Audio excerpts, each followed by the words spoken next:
Bonjour à tous, bienvenue dans un tout nouvel épisode de Léo's French Corner. Je suis vraiment ravi de vous retrouver aujourd'hui pour ce qui est, selon moi, la leçon la plus libératrice de toute la grammaire française. Salut tout le monde. Léo, j'espère vraiment que tu vas me libérer parce que je suis au bord de la crise de nerfs. Regarde ça.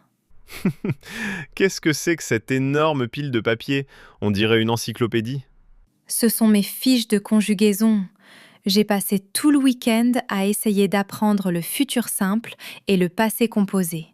C'est un cauchemar absolu.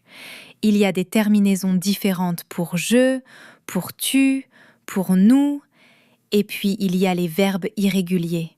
Mon cerveau n'a plus de place. Sophie, donne-moi ces fiches. Je les jette à la poubelle. Hé, j'ai passé des heures à les écrire. Tu n'en as plus besoin. Les tableaux de conjugaison, c'est la vieille méthode. On vous demande d'apprendre des centaines de mots par cœur. Aujourd'hui, on va utiliser la logique. On va pirater le système temporel de la langue française. Pirater le système? Tu veux dire que je peux parler du passé et du futur sans apprendre tous ces tableaux? Exactement! Au lieu d'utiliser le futur simple et le passé composé, on va utiliser une astuce de la vie quotidienne, le futur proche et le passé récent. Pour maîtriser tout le temps, tu as seulement besoin de connaître 2 verbes. 2 petits verbes. Seulement 2 verbes dans toute la langue française? C'est un miracle. Lesquels? Le verbe aller et le verbe venir. C'est tout. Avec ces 2 verbes, tu as les clés de la machine à voyager dans le temps. D'accord, je connais la conjugaison de aller et venir au présent. Mais comment on construit des phrases avec ça? Est-ce que je dois conjuguer l'autre verbe aussi? Surtout pas! C'est là que la logique est magnifique. Je veux que tu imagines une phrase comme un petit train sur des rails. D'accord, je visualise un train. Le premier verbe de ta phrase, c'est la locomotive. C'est le moteur. C'est lui qui fait tout le travail difficile, donc c'est lui qui doit être conjugué. Il s'adapte à la personne. Je, tu, il. Donc la locomotive, c'est je vais ou je viens. Parfait. Et le deuxième verbe de ta phrase, c'est le wagon. Le wagon ne travaille pas. Il est juste tiré par la locomotive. Donc, il reste dans sa forme pure, originale, intouchable. C'est ce qu'on appelle l'infinitif. Les mots qui finissent en ER, IR ou RE. Le wagon est à l'infinitif. Donc je n'ai absolument jamais besoin de conjuguer le verbe de l'action principale? Jamais. L'action principale reste protégée dans son wagon. C'est une construction mathématique parfaite. D'accord, donne-moi un exemple concret pour le futur. Comment je dis que je visiterai le Louvre demain? On commence par placer la locomotive. Pour le futur, on utilise le verbe aller au présent. Je vais. Ensuite, tu attaches ton wagon à l'infinitif. Visiter. Je vais visiter le Louvre. C'est incroyable. La logique spatiale devient une logique temporelle. Je me dirige physiquement vers l'action de visiter. C'est exactement ça. Et ça marche avec tout. Dis-moi que tu mangeras un croissant ce soir. Locomotive, je vais. Wagon, manger. Je vais manger un croissant ce soir. Bravo! Et pour dire qu'ils prendront le train demain? Ils vont, c'est la locomotive. Et prendre, c'est le wagon. Ils vont prendre le train demain. Léo, c'est d'une facilité déconcertante. Je n'ai pas besoin de chercher les terminaisons du futur. Bon, le futur, c'est réglé. Mais le passé, c'est toujours la partie la plus difficile pour moi. J'ai mangé, je suis allée. On va utiliser exactement la même logique mathématique du train, mais en sens inverse. Si le verbe aller te projette vers l'avant, quel verbe indique que tu arrives de quelque part? Le verbe venir? Absolument. La locomotive pour le passé, c'est le verbe venir. Mais attention, il y a une petite règle supplémentaire.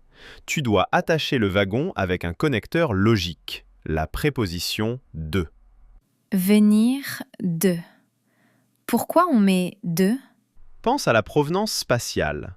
Quand tu dis « je viens de Paris », ça indique ton point de départ géographique. Grammaticalement, c'est la même chose, mais avec une action. Ton point de départ dans le temps, c'est l'action qui vient de se terminer. Oh, je comprends. Je viens de l'action. Je viens de manger. Littéralement, j'arrive de l'action de manger. C'est brillant, n'est-ce pas? Le wagon manger reste tranquillement à l'infinitif. La locomotive venir gère toute la grammaire du passé. C'est génial. Donc, si je veux dire que le film a fini il y a 5 minutes, la locomotive, c'est le film vient. J'ajoute de et le wagon, c'est finir. Le film vient de finir. Un sans faute absolu. C'est le passé récent. C'est naturel, c'est très utilisé par les Français tous les jours et c'est incroyablement facile à construire. Léo, j'ai une question. Quand j'entends les Français parler dans la rue, ils ne prononcent pas toujours les phrases de cette façon. Ça a l'air beaucoup plus rapide. Ah, l'oral. C'est vrai. En France, on adore avaler les mots.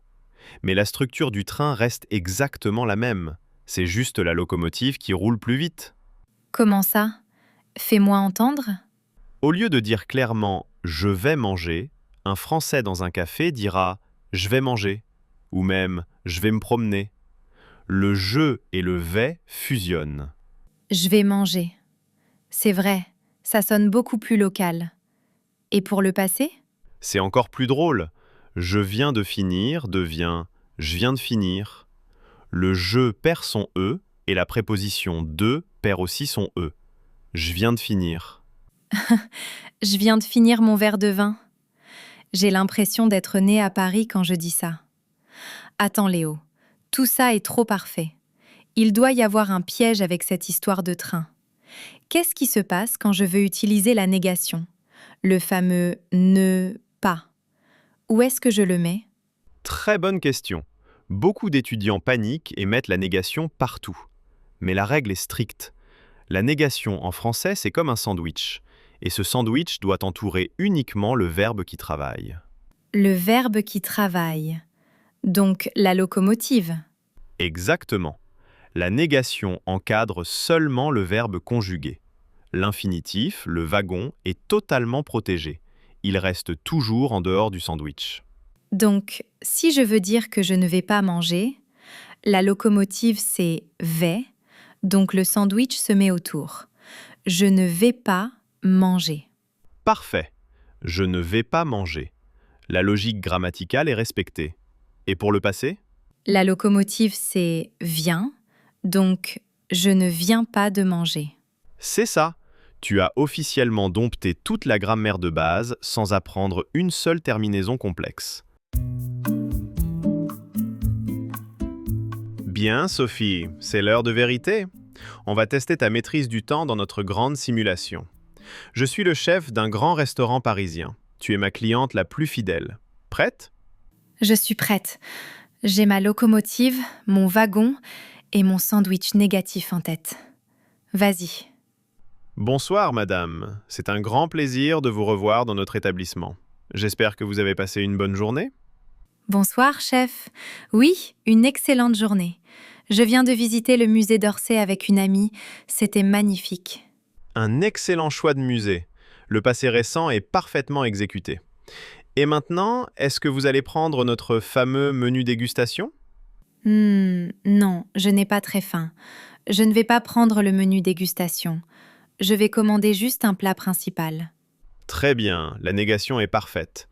Et après le repas, que ferez-vous de votre soirée? Après le repas, je vais rentrer à l'hôtel et je vais dormir comme un bébé. Oui, et coupé! C'est un triomphe absolu, Sophie. Tu as maîtrisé le passé récent, le futur proche et la négation avec une fluidité parfaite et naturelle. Tu es une véritable experte du voyage dans le temps. Merci Léo. Je me sens tellement soulagée. Ces 2 petits verbes changent tout. Je peux avoir une conversation complète et raconter ma journée sans aucune anxiété. La règle de la locomotive et du wagon est magique. C'est le grand pouvoir de la logique. Une fois qu'on comprend la structure d'une langue, tout devient un jeu très amusant. Et vous, chers amis, C'est à vous de jouer avec la machine à voyager dans le temps. Laissez-nous un petit commentaire en bas de cette vidéo. Dites-nous ce que vous venez de faire aujourd'hui et dites-nous ce que vous allez faire demain. Utilisez bien votre locomotive et votre wagon. Et si vous avez aimé cette astuce, n'oubliez pas de liker cette vidéo et de vous abonner pour d'autres secrets de la langue française. Prenez soin de vous, continuez à voyager dans le temps et à très bientôt. Salut tout le monde, au revoir.